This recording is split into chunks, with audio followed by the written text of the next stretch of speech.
안녕하세요. 슬기로운 당뇨 생활의 내분비내과 전문의 안재희입니다.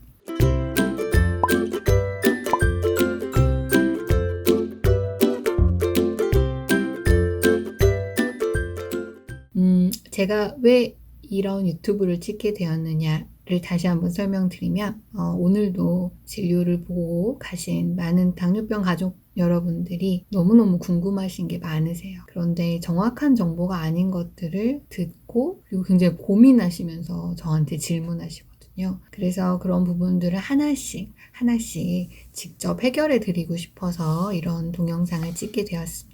오늘은 당뇨병의 가장 기본적인 검사 중에 하나인 당화혈색소에 대해서 설명을 드리려고 합니다.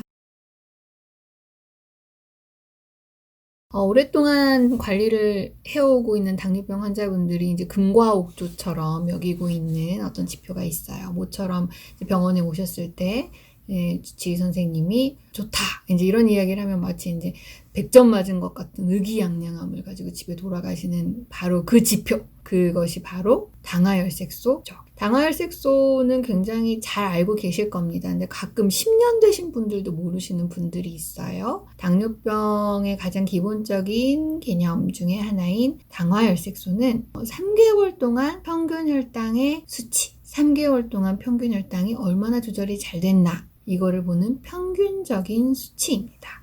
그렇다면 당화혈색소를 보면 내가 3개월 동안 얼마나 잘했냐, 적어도 당뇨병 조절을 얼마나 잘했냐 이것을 알 수 있게 되는 거죠. 그렇다면 당화혈색소가 도대체 뭔데 3개월 동안 나의 평균 혈당을 한 번에 보여줄 수 있는 것이냐. 당화혈색소는 혈색소, 즉 적혈구에 들어있는 어떤 성분인데요. 적혈구가 얼마나 당화되어 있느냐, 그러니까 당이 얼마나 붙어 있느냐를 보여주는 수치입니다. 이제 적혈구를 인절미라고 생각을 하시면 혈관 안에 그 콩고물을 묻히고 가는 것처럼, 인절미가 콩고물을 묻히는 것처럼 적혈구가 피를 돌아다니면서 당을 막 묻히고 다녀요. 근데 당이 아주 높으신 분들은 적혈구에 당이 많이 묻어 있을 거고요. 당이 낮으신 분들은 당이 조금만 묻어 있을 겁니다. 이거를 객관적으로 수치화한 게 바로 당화혈색소죠. 어쨌든 여러 가지 연구들이 있었지만 당화혈색소를 1% 떨어뜨리면 미세혈관 합병증, 눈이나 콩팥에 생긴 합병증 같은 것들을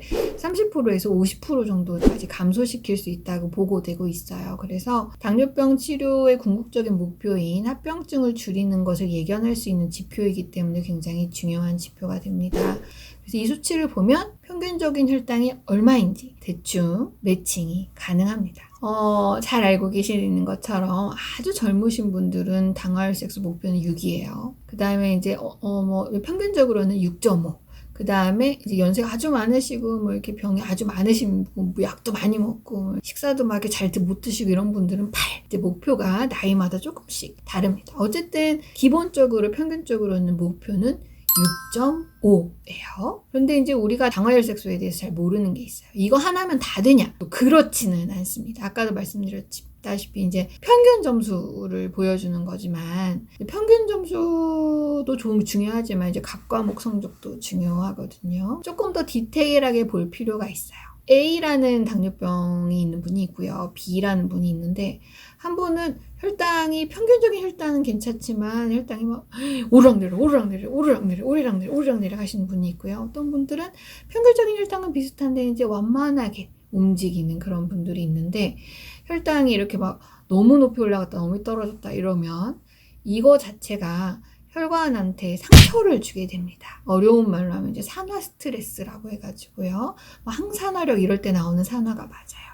이게 스트레스가 높아지면 혈관이 상처를 입게 되거든요. 그래서 같은 당화혈색소라고 하더라도 이런 혈당의 변동폭도 잘 봐줘야 됩니다. 그래서 그게 당화혈색소가 다가 아니고 자신의 혈당이 얼마나 오르락내리락 하고 있는가에 대해서도 혈당을 측정해서 손끝으로 보통 재시잖아요. 고혈당을 측정을 해서 관심을 가져주실 필요가 있고요. 또 이제 두 번째로 또 우리가 잘 알아야 되는 게 되게 혈당 조절이 잘 되는데 당화혈색소가 높은 분들이 있어요. 아니면 너무 낮은 분들도 있어요.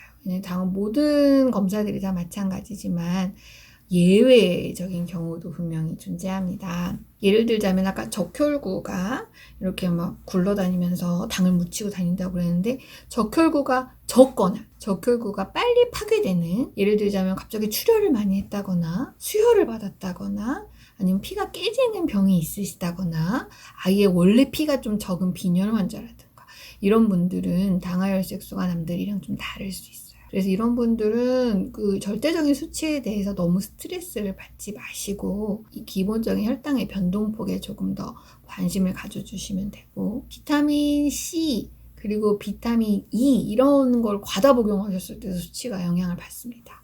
그리고 연령에 따라서도 약간씩 달라요. 젊은 분들은 같은 혈당이어도 조금 낮게 측정되고요.